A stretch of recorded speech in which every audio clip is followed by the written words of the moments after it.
бачаҳо бо Роналдо гуфта ба майдон надавед ки ҷаримаи калон мешавед. Магар дидани Криштиану кирои шиштам ба зиндон аст? Акнун ки диққати шуморо ҷалб кардем, гӯш кунед ки гап сари чӣ меравад. Тавре медонем, рӯзи 5 декабр дастаи Истиқлол дар майдони худ бо дастаи Ал-Насри Арабистони Саудӣ бозӣ хоҳад кард. Рақобати мазкур дар доираи бозии даври шашуми гурӯҳии Лигаи Чемпионои Осиё мебошад. Ал-Наср аллакай аз гурӯҳ баромадааст ва Истиқлол бошад аз гурӯҳ парид. Аммо бозӣ бояд баргузор шавад. Гап аст ки Криштиану Роналдо ба Душанбе меояд. Барои ҳамин ҳам дар оғоз таъқид кардам, Роналдо гуфта напариду ба майдон наравед. Агар касе ин хоҳишро дошта бошад, хушрӯй гӯш кунед. Салом дӯстон, лайки қиматбои худро гузоред.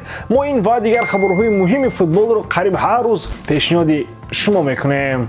Дӯстон, бозиҳои клубон дар ҷӯшу хуруш аст ва моро то рақобатҳо интизор мебошанд. Челси дар майдони худ Брайтонро пешвоз мегирад. Ман Сити қувваи худро бо Тоттенхем месанҷад. Дар даври асосии Бундеслига Байер Ливеркузен бо Боруссия Дормунд қувваозмоӣ мекунад. Чӣ гуна сенсатсияҳо моро дастҳо тайёр карданд. Рақобатҳоро бо сарпарасти видеои мо ширкати 1x бозам ҷолибтар гардонед. Дар он ҷо регистратсияи осон, пур кардани маблағ аз тамоми гӯшаву канори дунё, вале аз ҳам муҳим, бонус то ҳаҷми $100 дар аввалин пардохт бо промокоди AMG 0777 ссилкаи бозӣ дар комментарияи ин видео.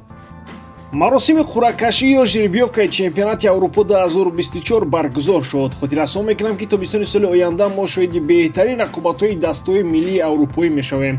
Дар гурӯҳи А чунин дастаҳо бо ҳам рақобат хоҳанд кард. Он ҷо Олмон ҳамчун мизбон қарор дорад. Се дастаи дигар инҳоянд: Венгрия, Шотландия ва Швейтсария. Ин дастаҳо метавонанд бо фаворити гурӯҳ Олмон рақобати беҳтарин нишон диҳанд. Аз ҷумла Швейтсария метавонад он мунтахабе бошад ки ҳамаи мо шуморо дар ҳайрат монад. Дар гурӯҳи Б мунтахабҳои зерин ҷой гирифтанд. Испания қаҳрамони Аврупо дар солҳои 2008 ва 2012. Ин мунтахаб бо насли нав, вале мақсадҳои кӯҳнаи қаҳрамонӣ ба Олмон меравад. Қаҳрамони феълии Аврупо тими миллии Италия ҳам шомили ин гурӯҳ аст. Италия, Испания аллакай маззаи футболи беҳтарин эҳсос мешавад. Хорватия, ки дар чанд мусобиқаи охири ҷаҳонӣ ба марҳилаҳои баландтарин расид, дар байни ин наҳангҳои футболӣ ҳамчунин Албания қарор дорад. Ҳамин гурӯҳ ба гурӯҳи марг монанд аст. Дар гурӯҳи С финалисти чемпионати охирини Аврупо қарор мегирад. Англия боз кӯшиш мекунад ки футболро ба хона барад. Онҳо боз футбол coming home гуфта барои гирифтани ҷом мераванд. Дания ҳам дар еврои қаблӣ ҳангома кард. Онҳо шомили ин гурӯҳ ҳастанд. Ду дастаи дигар дар ин ҷо Сербия ва Словения ҳастанд. Гурӯҳи Д чунин дастаҳо дорад. Фаронса, ки бо ин насл бояд қаҳрамониро дар Аврупо гирад. Мақсаде ки соли 2016 ба он фаронсавиҳо наздик буданд, дар соли 2024 метавонанд амалӣ шавад.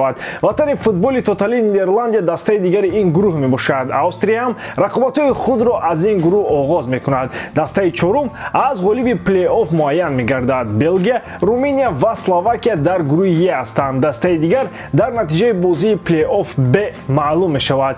Криштиану Роналдо дар Евро хоҳад буд. Дастаи ӯ дар гурӯҳи Ф бо мунтахаби Туркия ва Чехия ҷо гирифт. Дастаи чорум ғолиби плей-оффи С хоҳад буд.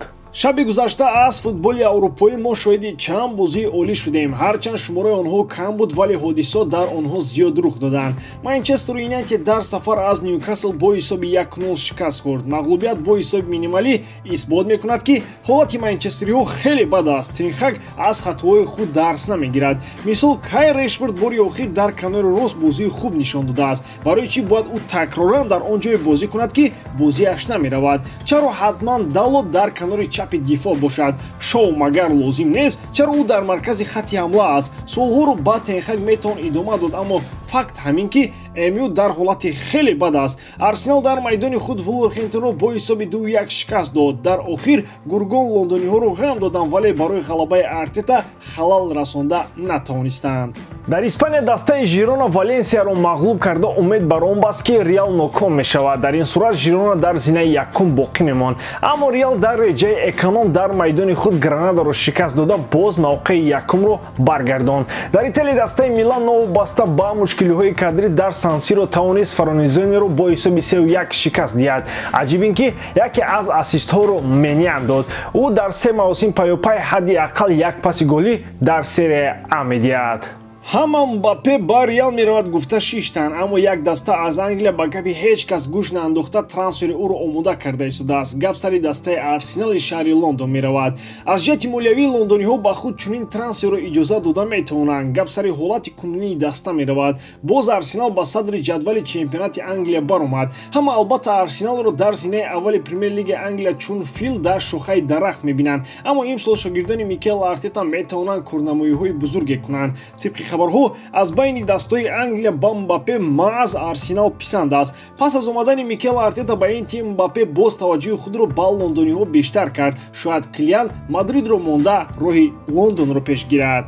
Агар ин масъала каме ба ҳақиқат рост ояд ва Мбаппе аз тарафи худ қадам ба тарафи Арсенал монад, пас лондониҳо омода ҳастанд ки дар баробари пули калон боз як бозингари хуби худро ба Париж фиристонанд. Гап дар бораи Габриэл Мартинелли меравад. Бозингари бразилӣ метавонад дар ПСЖ мавқеи Мбапперо аз канори рости хатти ҳуҷум маҳкам кунад. Яъне Арсенал ҳам пул ба ПСЖ медиҳад ва ҳам проблемаи дигари дастаро ҳал мекунад.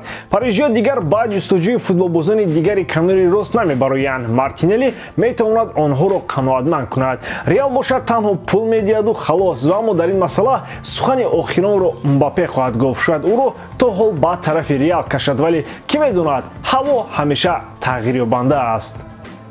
Риш надорӣ? Мӯи сарат мерезад? Аз харобӣ ё баръакс аз фарбеӣ танқисӣ мекашӣ? Дарди узвои бадан туро азият медиҳад? Мардонагият сус аст ё аз муҳлати ҳамхобагӣ қаноатманд нестӣ? Парво макун. Мо роҳи ҳалли ин мушкилиҳоро медонем. Азия Маркет доруҳои гиёҳӣ ва табииро барои рафъи тамоми мушкилиҳо ва бемориҳои ту пешниҳод мекунад. Бо нархи дастрас ва таҳфифи калон. Саломатӣ неъмати бебаҳост. Аз ин хотир бисёр фикр макун ва худи ҳозир ба рақамҳое ки дар рӯи экран мебинӣ бизан ва доруҳои лозимаро фаромӯш деҳ.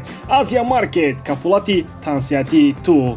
Барои давидан ба майдон даромадан аз ҷониби Конфедератсияи футболи Осиё $10,000 ҷарима таъин шудааст. $10,000. Агар ашёҳои дигар ба майдон партофта шаванд, барои ин $3,500 ҷарима пешбинӣ шудааст. Ин ҷаримаи молиявиро Конфедератсияи футболи Осиё мемонад. Дастаи Истиқлол бошад, ин ҷаримаро бори он нафаре хоҳад кард, ки ба майдон давид. Қонун ҳамин тавр аст. Бовар кунед, Истиқлол қудрати гирифтани он $10,000 ҷаримаро дорад, новобаста ба он ки кадом мухлис аз кадом табақаи ҷомеа ба майдон медавад. Аз ин рӯ аз давидан ба пеши Роналдо беҳтараш худдорӣ кунед. Мефаҳмам ки мухлисони ашадии Криштиано дар ватани мо зиёданд. Ҳар яке аз онҳо хоҳиши гирифтани акс бо ин ситораи саршиноси ҷаҳониро доранд. Аммо агар чунин имконият набошад, риск кардан чӣ лозим? Бензема ба Узбекистон рафт.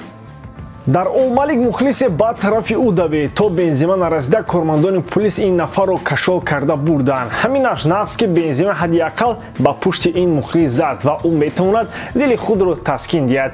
Аммо аз эҳтимол дур аст ки шумо то назди Роналдо мерасед. Хулоси калон гап ва мақсади асосиро фаҳмидед. Он тарафаш хоҳиши шумо. Боз худатон беҳтар медонед. Мо расонидани ин маълумотро вазифаи худ шумурдем, то надонистагиҳо бидонанд. Интихоб аз шумост. Ба ҳамин тамом, боридарам ки эҷодкории ман ба шумо писанд меояд. Лайк, комментария ва дар канал обуна шуданро аз ёд набароред. Бо шумо мисли ҳар вақта Муҳаммад Гаиров.